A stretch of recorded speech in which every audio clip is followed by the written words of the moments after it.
Salam sejahtera, terima kasih karena bersama dengan saya di Nazlin Unity Channel. Politik Sabah mula jadi panas karena ada orang kata Dewan Undangan Negeri Sabah akan bubar minggu depan. Saya, kalau Anda tanya, saya boleh percaya. Sebab banyak clue menunjukkan Dewan Undangan Negeri Sabah mungkin akan dibubarkan pada minggu hadapan. Itu sebabnya saya kata saya boleh percaya. Walaupun belum ada tarikh yang rasmi, tetapi banyak clue, banyak pendapat, banyak sumber, banyak maklumat sampai kepada berita pembacaan kita di media sosial maupun di dalam laporan-laporan akhbar menyatakan bahwa ada clue. Minggu depan Dewan Undangan Negeri Sabah akan bubar. Tapi semuanya itu masih bergantung kepada keputusan Ketua Menteri Sabah sendiri. Oke, kita tolak sendiri tarikh itu dulu. Tarikhnya bila, itu lain cerita. Tapi paling panas ialah setiap gabungan yang ada di Sabah perlu ada calon ketua menteri mereka. Saya sebagai rakyat Sabah, saya mau tahu siapa calon ketua menteri setiap gabungan. Itu paling saya nak tahu. Sebab kemajuan negeri ini dipimpin atau dipacu oleh pemimpinnya. Tanpa ada pemimpin yang berpotensi, tanpa ada calon ketua menteri yang berpotensi, atau dengan kata lain seperti yang biasa kita dengar, posto boy, kita tidak akan dapat mengundi mereka. Jadi, kalau Barisan Nasional UMNO, mereka sudah ada calon. Secara terang-terangan, Bung Mukhtar Radin mencalonkan dirinya sebagai Ketua Menteri Sabah. Dia kata, semua orang sudah ada pernah jadi Perdana Ketua Menteri. Apa kata dia pula dicuba? Jadi saya rasa calon UMNO Barisan Nasional untuk Ketua Menteri Sabah ialah Bung Mukhtar. Manakala warisan pula sudah tentu satu-satunya yang boleh diketengahkan ialah Shafie Apdal. Dan saya rasa beliau masih relevan sebagai seorang Ketua Menteri Sabah. Karena pengalaman politiknya bahkan sokongan beliau masih kuat. Tapi soalan paling penting pada petang ini, siapa calon ketua menteri daripada Perikatan Nasional? Itu yang kita nak tahu lah kan. Tapi sebelum itu, sebelum saya jawab siapa calon Ketua Menteri Sabah daripada Perikatan Nasional Bersatu, izinkan dulu saya untuk kongsikan kepada Anda semua. Ini terapi imun Transfer Factor for Life. Terapi imun yang meningkatkan daya imun badan kita sehingga 400% secara umum dan ringkasnya. Apabila imun badan kita lemah, apabila imun badan kita jadi bodoh, apabila imun badan kita tidak lagi seimbang, apabila imun badan kita mengganas daripada dalam badan kita, kita tidak sembuh daripada sebuah penyakit. Kita berulang-ulang kena penyakit, paling teruk sekali ialah penyakit itu berakar di dalam tubuh badan kita. Sedar-sedar saja kita sudah kronik.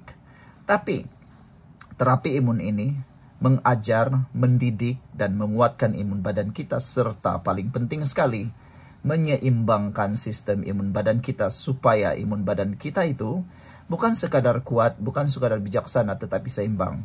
Apabila imun badan kita jadi kuat, seimbang, bijaksana, imun badan itu akan mengenal mana satu lawan, mana satu penyakit, mana satu kawan dalam tubuh badan kita. Lalu, imun badan yang kuat, seimbang itulah yang akan menghapuskan akar-akar penyakit yang ada dalam tubuh badan kita. Selepas akar penyakit itu dihapuskan, jawabannya mudah, kita sembuh daripada penyakit tersebut. Cepat dapatkan produk yang hebat ini. WhatsApp saya di dalam nombor telepon yang tertera.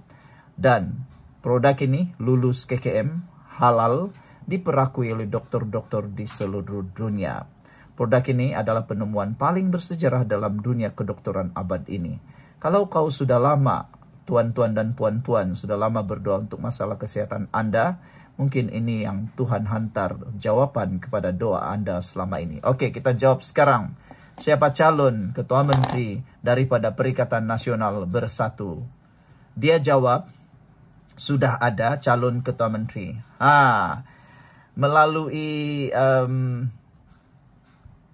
Melalui Parti Bersatu. Hamzah Zainuddin menyatakan bahwa mereka sudah ada calon ketua menteri selepas kalau mereka menang dalam pilihan raya negeri Sabah. Tetapi dia kata, oke, calon terbabit sudah tentunya anak tempatan dan hanya boleh diumumkan pada saat akhir. Nah, inilah yang paling rakyat Sabah tak suka, yaitu pengumuman saat akhir. Kenapa saat akhir baru beritahu calon ketua menteri? Kata beliau sudah tentu ada. Saya tidak boleh bagi tahu sekarang, kita tidak akan menjawab sehingga hari-hari terakhir. Apa maknanya nih? Maknanya belum ada lah kan? Begitukah? Orang Sabah nih selalu pikir begitu. Dia cakap, kalau sampai sekarang kau belum umum, maksudnya belum ada lagi lah yang tersedia 100%, masih lagi dalam saringan 1, 2, 3, 4, 5. Jadi siapa yang perlu dipilih? Itu orang Sabah tak suka. Orang Sabah suka kalau terus diberitahu siapa calonnya. Contoh dia, kalau Barisan Nasional sudah ada Bung Mukhtar. Kalau GRS sudah ada Haji G. Kalau Warisan sudah ada Safi Afdal. Barisan semuanya sudah ada. Tapi sekarang tinggal Perikatan Nasional lagi yang tiada. Sekarang aku nak tanya kamu semua, agak-agak siapa calon ketua menteri Sabah daripada Perikatan Nasional? Dan cluenya sudah diberitahu oleh Hamzah Zainuddin. Dia kata orang tempatan.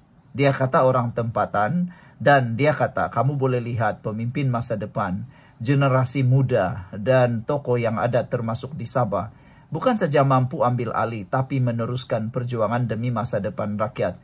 Kita yakin boleh berikan nanti. Kita pun tahu ianya pilihan raya di Sabah sudah tentunya calon ketua menteri orang di Sabah. Cuma kami memberi dorongan dan sokongan untuk memastikan kemenangan rakan kami di Sabah.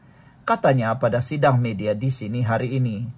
Terdahulu beliau hadir merasmikan mesyuarat agung tahunan Sayap Bersatu di sini, yang turut dihadiri Ketua Sekikandi Datuk Mas Emeriati Samsudin, Ketua Armada Muhammad Hilman Idham, Ketua Serikandi Muda Nurul Ezati Azmi, dan Ketua Sayap Bersekutu Chong Fat Ful.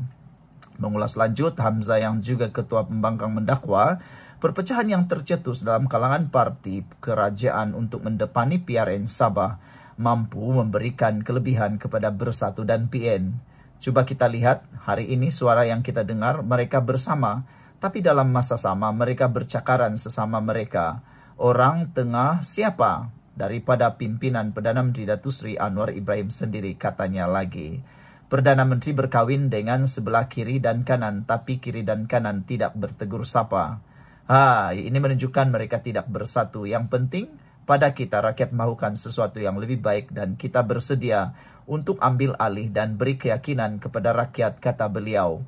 Saya minta maaf dulu, memang betul Ketua Menteri Sabah Haji Jinor wakil kita, tapi beliau sudah bawa sokongan yang sama-sama kita perkukuhkan demi kepentingan parti lari ke sebelah sana yang jadi mangsa rakyat, katanya lagi. Okeylah, jadi agak-agak nanti siapa calon Ketua Menteri daripada Bersatu Perikatan Nasional.